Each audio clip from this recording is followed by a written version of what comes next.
收看关键时刻，我是张道和。这次的美韩峰会，南韩总统李在明简直快怕死了。为什么？因为他自己本身是亲中派，川普根本不信任他，他怕他去了白宫，他会变得跟泽伦斯基一样，变成了泽伦斯基2.0。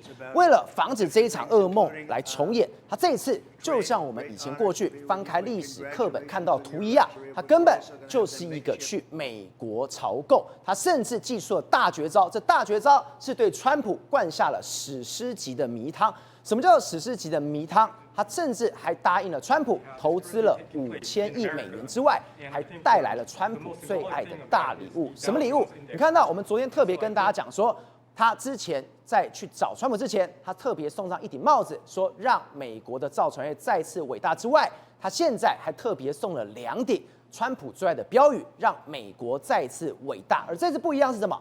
还是一个牛仔帽，而且川普有。川普的太太梅兰妮亚也有，但这一些有用吗？甚至问到最敏感的驻韩美军的事情，他怎么说？他说现在驻韩美军拥有的韩国地是使用权，他未来将会转换成所有权。简单来讲，这是不是就是一个割地赔款呢？为什么今天川普要给这个李在明这么多的软钉子？原因就是因为李在明他上任之前特别喊说4个字，叫做安美金中。什么叫安美金中？安全靠美国，经济靠中国。这句话戳动了川普的敏感神经。好，我们现在介绍今天的来宾，第一位财经专家黄世聪，大家好；时事评论员张宇轩，大家好；资深媒体人姚慧珍，大家好；资深社会记者林玉峰，大家好；资深社会记者王瑞德，大家好。好，最后一位是专家林廷辉，大家好。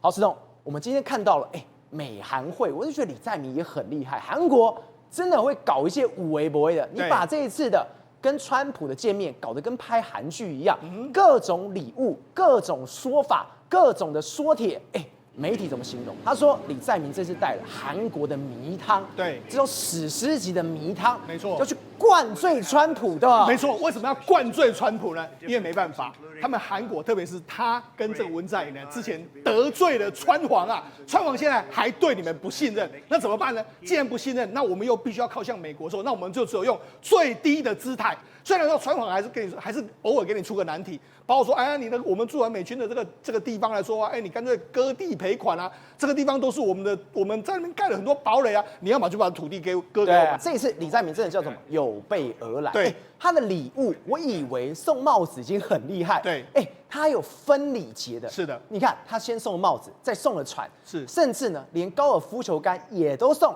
而且这个帽子是川普没有的帽子。对，没错。事实上我们之前不是讲吗？他之前在谈判的时候曾经送了一个 Mascot， 对不对 ？Make American Shipbuilding Great Again 的帽子给川普喽。好，就这次呢，他们要再见他说再送帽子，因为川普太喜欢帽子了。他这次是特别定做，那这个原本的这个川普的帽子是棒球帽嘛，对？他这次特别定做德州的这个牛仔帽，还德州的对牛仔帽。那牛仔帽来说，你看这还不一样哦，因为呢这一顶来说的话是红色，这一顶是这个白色。那红色是给谁？红色当然是给川普，川普最爱红色啦，所以这个 Make American Great Again， 然后里面有美国的旗帜跟南韩的旗帜，你看这就是给川大川这个戴的帽子。那这一顶帽子呢？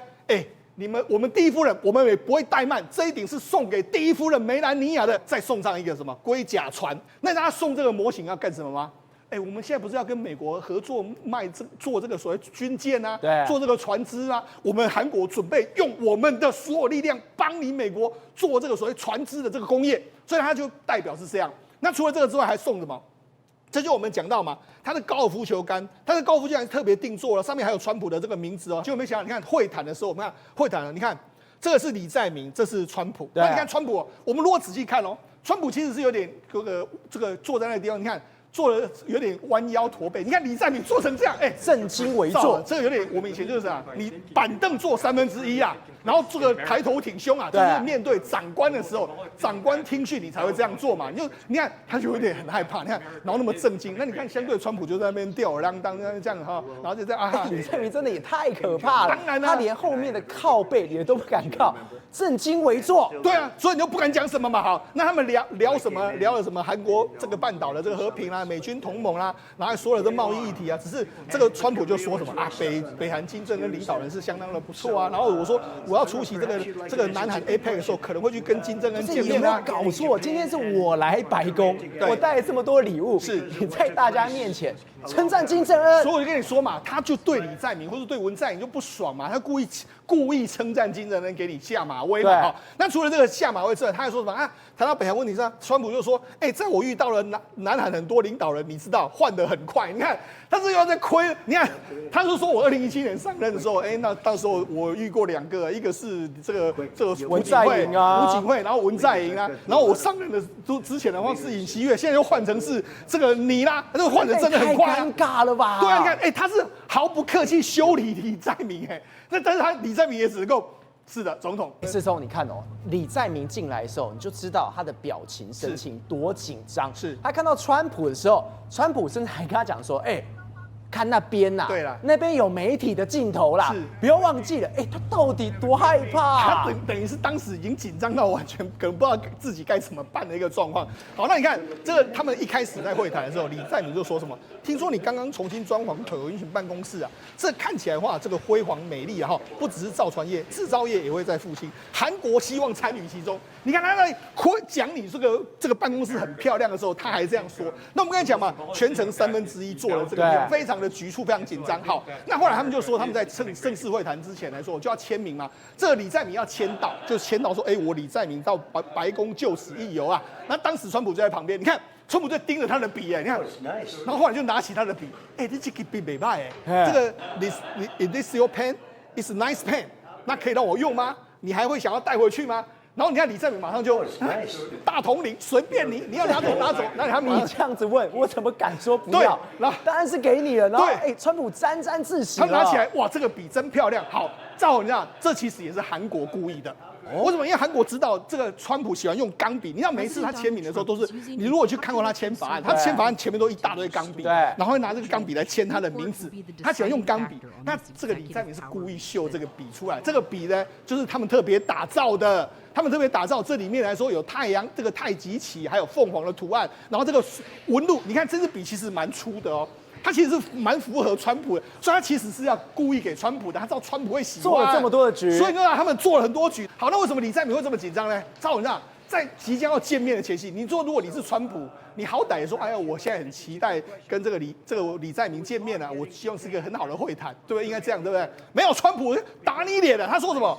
他说：“南韩正在发生什么事情啊？看起来像是一场这个清洗或是革命啊。那我们能不能在这种状况之下继续在那边做生意啊？我今天将在白宫会见他们的总统，谢谢你对这件事的关心。”他在讲的是什么意思？清洗或革命，就是之前不是尹锡悦的这个事情吗？那清洗或革命啊，他等于是塞列兵嘛。那当然，整个会谈结束之后，你看李在明出来，你看他就如释重负。他说什么？我本来很担心泽伦斯基时刻，因为他很怕乌克兰总统泽伦斯基一样被川普当面痛斥，因为川普在面会前称批评南韩政治，就是这一篇都吓死了，所以他很紧张嘛。好，那所幸这个整个会议结束之后呢，这个李在明基本上是通过了这个初步的考验。不过我们就讲，实际上里面有几个议题，2个议题，我觉得是目前为止美国跟韩国要仔细讨论的一个议题。第一个议题就是这样，记者就问到他们说，我们会不会考虑减少这个驻韩美军的人数量呢？都问川普。那川普说，我现在不想谈这个，因为我们一直是朋友，现在也是朋友啊。但是好讲这个驻韩美军他不谈，但是话锋一转，或许我会想做一件事，就是要求他们把我们拥有那广大堡垒的土地所有权交给我们。这个更难呐，搞这样的，对啊，更难。等于是你南韩的地要给我美军来使用，而且是我不是使用权哦，我是所有权。对，市长看。这是驻韩美军主要的这个基地，主要基地里面有人的这个就是他们的陆军的部队。你看有靠近板门店这边，然后这个龙山基地，龙山基地是最重要，因为它是首尔基地，它本身龙山基地也是驻韩美军的总部兼目前为止的韩国总统府跟国防部所在地。那另外还有包括说这个汉佛莱斯的兵营，这个很多兵营遍及在南韩的境内。那2个空军基地，一个是乌山空军基地，一个是群山空军基地。然后在这个地方还有另外一个基地，这些全部都要变成是美国所有。那你知道为什么他要美国所有吗？美国所有的时候，意思是说我里面要做什么都是我美国嘛。对，那他未来在里面可以布一些所谓防空飞弹，或是直接飞弹打你北京，这就是他想要做的事。那你觉得南韩现在怎么办？那你怎么处理这件事情？然后真的让你有之后，你里面以后盖什么完全都不知道，那怎么办？对，这就是他的难处，所以我才说他下了一个很大的难棋，给了这个李在明。好，那第二个难题是什么呢？他就说什么啊？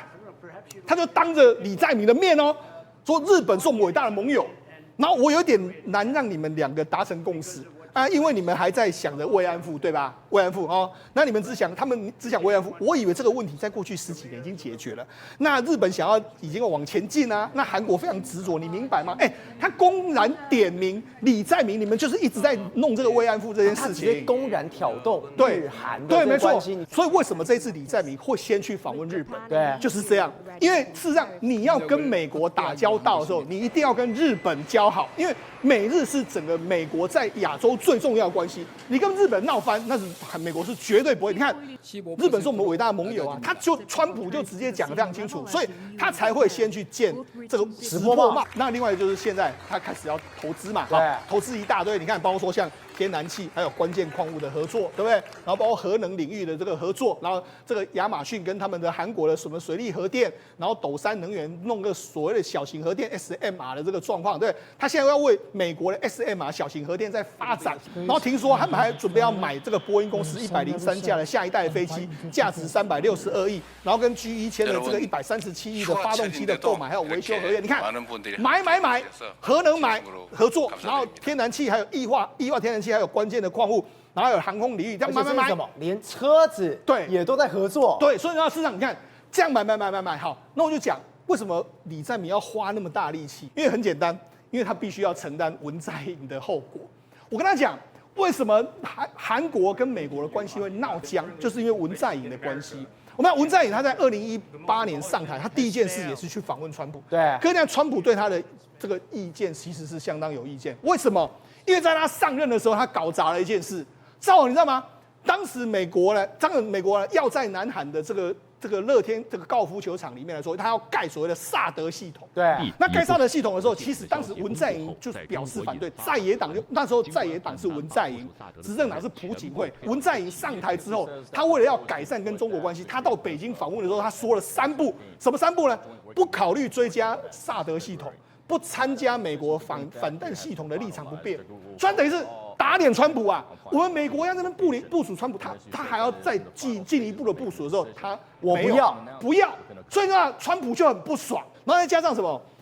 从2017年、18年之后呢，韩国跟日本关系就转差，对，这是最经典的一幕。2019年的6月的时候 ，G20， 你看当时安倍在这边，然后文在寅在这边，他们就礼貌性握手，那握手之后才8秒钟而已，对。就握手一下，然后就离开，然后你看就这样，很冷淡，连一句话都没有讲，然后就被他拍了这个画面。你看太臭了。对，你看文在寅就这样嘟嘴，就觉得不太喜欢。所以那他们2个关系很差。如果我刚才讲到他犯了什么大忌，第一个，他跟美国要你部署的东西，你居然不要；第二个，你跟日本的关系搞砸了这样，所以文在寅一直都是被美国列为拒绝往来，他对他很讨厌。那问题是现在李在明上台了，他就是一模一样的啊。对，你看李在明之前说什么啊？只要对中国说谢谢，然后对台湾也说谢谢，那就好了。为何要到处去干涉？我们为何要去介入两岸问题？它也会变得怎么样？中国和台湾的国内问题，我们变怎样？但你干我们什么事啊？这是美国最讨厌的。对，你要表态，你千万不要忘了哦，李在明的前老板就是文在寅。对，好，那李在明呢？他当然来了。来了之后，他其实有在智库讲话，他说什么啊？南韩过去的确坚持所谓的安美金中啊，就是安全靠美国，经济靠中国。我们国内也有人这样主张，对不对？那很多人主张这样的状况，你看现在到底可不可以？他说，但是随着美国转向强力牵制中国，甚至采取封锁政策的时候，国际供应链出现重组，美方明确对中的牵制方针，南韩不可能再采取违背美国基本政策方针的行动，或是做出判断了。所以他意思是什么？船老大，你放心，我绝对站在你这边。我转向了，我不会再怎么样的。但是你说这个土地所有权啊，或者说跟日本的关系，那我再回去好好想一想。但估计啦，他可能让步的几率可能会非常大。廷伟，这样一路看下来，当今天美国川普出了大难题了，把考题一一列给你，你今天跟日本的关系到底怎么样？以及驻韩美军，我们不要使用权。我们要是所有权。这签下去，真的是过去什么不平等条约丧权辱国的割地赔款嘞。就是川普到处给各国的领袖出难题，但是也在看什么？也看各国领袖你危机处理的方式是什么，你回应我川普的方式是什么？对，你说不定可以拿其他东西来换呢。他不见得一定说要你的土地啊，但是问题是你韩国回去看一看，你自己底下口袋里面还有什么筹码可以跟川普换啊？你不能全部都是所有家当都摆在川普面前，结果到最后川普要的是你那个笔。你告诉这个川普说，我韩国可以跟你好来好去，但问题是，当你川普跟你要土地的时候，你又怎么回应他呢？所以其实他冲着那一句话来的，就是所谓的安全靠美国，所谓的经济靠中国的这个概念呢。那基本上来讲，川普告诉你说，你经济也要靠我啦。你那个土地的事情，土地不是经济问题吗？对，土地哪是只有驻军问题而已，所以驻军问题跟经济问题是绑在一起的。所以安美金中变成安美精美，对，都是美国，全部都是要跟美国在一起，你怎么可以有二心呢？跑去跟中国这边在一起呢？还在那眉来眼去？那你在我面前是讲假话是不是？你做的这样正襟危坐没有错，这个真的像小朋友，像个小学生一样坐在那个老师面前来讲的话，这听训的概念。但是问题是，他到底手上有什么东西来跟川普换？显然现在川普对他不是那么满意，因为现在川普也有可能在关税的部分来讲，还想教训一下韩国。你今天如果驻韩美军的这个经费分摊没有去把它处理掉的话，那我直接拿你的土地啊，你对不对？你今天来讲还跟我在那边讨价还价，跟我讲这驻韩美军的经费你还不想出对不对？所以这一件事情来讲川普事实上刻意的给他出难题。你看到川普其实在跟他讲话的时候也没有说太高兴，因为什么？因为川普在跟其他的领袖，特别是纳塔亚胡，事实上是还蛮开心的。但是你跟这个李在明讲话，说真的啦，美国驻韩国大使馆早就把这个李在明的相关的东西都已经拍回去给川普了。所以你记不记得，本来今年是川普到那个加拿大的时候，召开那个所谓的7大这个 G7 的会议的时候，对，当时李在明本来先冲去要跟川普先见面结果川普早就拜拜，早就先回美国去了。我不想跟你这个李在明先见面，所以代表说李在明在川普的眼中看起来来讲的话，就是个什么？就是一个类似朝贡国的概念。就是说现在来讲的话，各国都在朝贡美国，那你其实韩国还排在后面。对，也就是代表说李在明他现在来讲，虽然好像赶快要改变他过往的这种给大家刻板轻重的印象，但是现在显然还做得不够。川普给他出的难题，招招都是难题，特别是什么东西？他有提到，为什么他面前提到金正恩就代表是什么意思？今年 APEC 的时候，川普可能会到这个朝鲜，到这个南韩去的时候，可能就要跟金正恩见面。那你要跟金正恩见面，你一定要跨过那38度线过去嘛？不然你什么？如果川普是邀请说金正恩到南韩来，你这李在明怎么讲？所以等于说，你韩国来讲的话，现在看起来危机处理没有处理好也就是说，川普有可能给他下马威，还有给他出很多难题，基本上韩国现在可能都没有想到。所以这一场会议来讲的话，等于是什么？等于是韩国现在也不知道川普到底要什么东西，有点是说被川普挨着打。那现在川普一直在出这个出招给他，那李在明看起来显然也不知道该怎么回应他，所以说什么回去研究看看这些东西，基本上我觉得川普到最后很不满意，不满意的结果会怎么样？就是有可能会出招让李在明非常难看。但是说真的啦李在明他手上到底有哪些筹码？完全没有。他现在回去说不定还被韩国人骂死了。为什么呢？你为什么我们这样讲因为李在明他当选的，其实说真的跟在野党来讲的话，基本上也是这一半一半。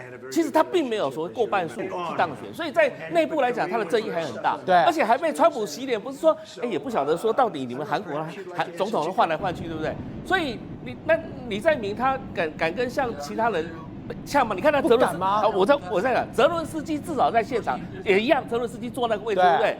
泽伦斯基至少还敢去力争对不对？虽然被范斯洗脸说你应该谢谢我们，你这个川普跟他讲说你没有卡，问题是什么？问题是李在明敢说半句吗？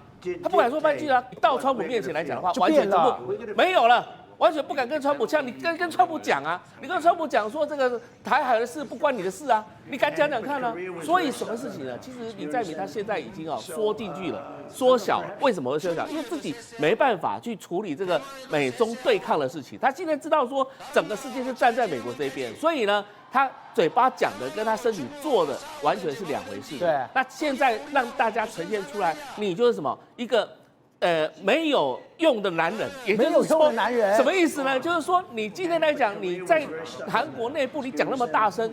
哦，你为了韩国的产业，你觉得不敢去得罪中国，对不对？你要跟中国做生意，但是你今天跑到美国去的时候，你今天在川普面前表现的就是这样子，好像很卑微的样子。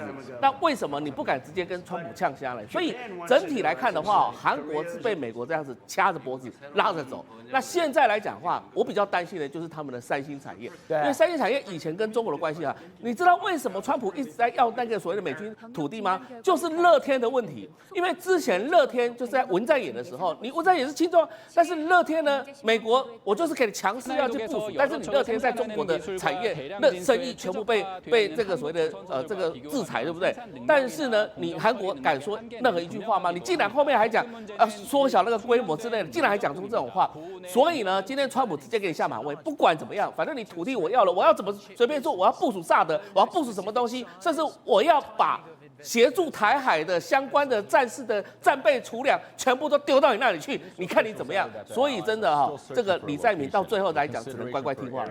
玉凤，我们刚刚特别提到一件事情，现在美国针对了驻韩美军基地，他说什么？我要不单单只是使用权，我要是所有权。除了美国要韩国的土地，现在日本也遇到一样事情。中国也来大肆的进攻，我们知道中国已经买了非常多日本的房地产，我想说那就算做投资，没想到今天中国竟然把它锁定在日本的寺庙，我这样一看才知道，因为寺庙是最值钱的。其实过去来讲的话，我们很多台湾的投资客喜欢去日本买什么？买他们的商办，因为租金很丰厚，但没有想到人家中国大陆买的是什么？直接是买他的寺庙，买庙的。这个寺庙除了上面的一个建筑物之外，还有土地的使用权，还有他们非常想要的墓地。大家很难想象为什么要买墓地，因为墓地可以做法会，法会就可以赚钱，而且还有一个重点是这些状况来说的话，很多时候它都是免税的。所以呢，当大家都没有在注意，我们还在买人家商办、买人家的民宿的时候，人家已经在买寺庙了。而这是一个日本的一个箴言中的一个注释，他就说呢，中国人在日本积极寻找没有继承人或停止运作的寺庙。担忧这些收购行为不是为了宗教目的哦，是有另有其企图的一个情况是相当的严重。你知道为什么要买这些东西吗？为什么？因为你买了之后，后面就是金矿啊，所以中国的投资客花了很多的钱。他买了哪些地方呢？他买了新宿。东京的新宿其实就像台湾的什么地方呢？大安区都是有钱人的。2023年的时候呢，一个古寺庙，它是江户时代的哦，你知道吗？其实可能有一点破旧了，你必须要好好的去整理。但是呢，不用担心，买多少钱？2.3亿元。2.3亿元把它打包起来，然后呢，幕黑区就像我们的信义计划区一样哦，一个曹洞宗的一个寺庙，更高3.8亿元，反正就把它买起来。然后呢，是谁买的？是上海的私募基金。这些人为什么要买这些这些寺庙呢？因为它有很大的一个利润。第一个利润是什么？你买了它之后呢，你可以做什么事情？你可以收香油钱，也就是说，如果有法会，你就可以收钱。而这些东西来讲的话，告诉大家。这些都是什么？免税的，免税的。那你就想说，那如果是生意这么好的话，那为什么日本的寺庙的住址要把它拿出来卖？因为做法是不同的。日本的寺庙呢，它必须要有人继承。可是呢，因为他们有很多的寺庙，没有人继承之后呢，中国就伸手把它给纳进去。那除了买寺庙之外的话，还有另外一个行业，其实我们也很难想象。所以那个寺庙是怎么样？就是说我现在买下来，我未来，他如果之后寺庙不要做了，几年后或许还会再翻转。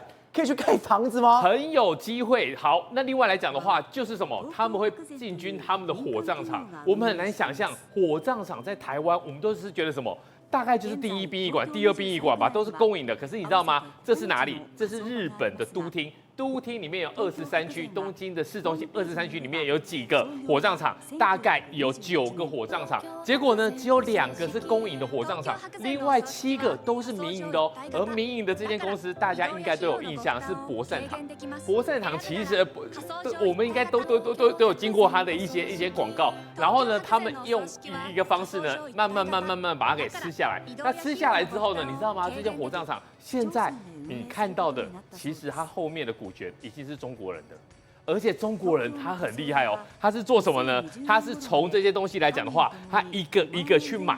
苏宁电器在日本经营的电器产业，然后免税店，然后到最后呢，他就买这个广济台，就是他母公司的一个股票，买到最后他变大股东。所以呢，你知道吗？你要在日本要进行火化的时候呢，后面是中资。那你会想一件事情，真的假的？你会想一件事情，那我为什么一定要去民营的企业？我还有2个公营的嘛，对不对？我去公营的就好啦。好，那这公营的状况来讲的话，他直接告诉你一件事情，你要不要去公营的？当然我需要去公营的。第一个比较便宜嘛，问题是你只有2座，你排不排得到？你排不到。那你排不到的情况之下的话，你是就只能够去民营的。那你去民营的时候呢，我们来看一下哦，这个钱哦，你在金市大概3000块就可以了。然后呢，我们在广岛、松山呢，其实也都是几千块而已。但是呢，你到了往上之后呢，你到横滨往上就会比较贵喽。东京23区至少低消要75000块钱。就是我们刚刚看的东京，你要75000块，跟最低的3000块，这差太多了，非常多。然后这个东西来讲的话，你知道吗？我们讲的刚性需求，你觉得这算不算刚性需求？你的先人，如果你的长辈离世之后，你要不要去做火葬？你一定得要去做火葬嘛。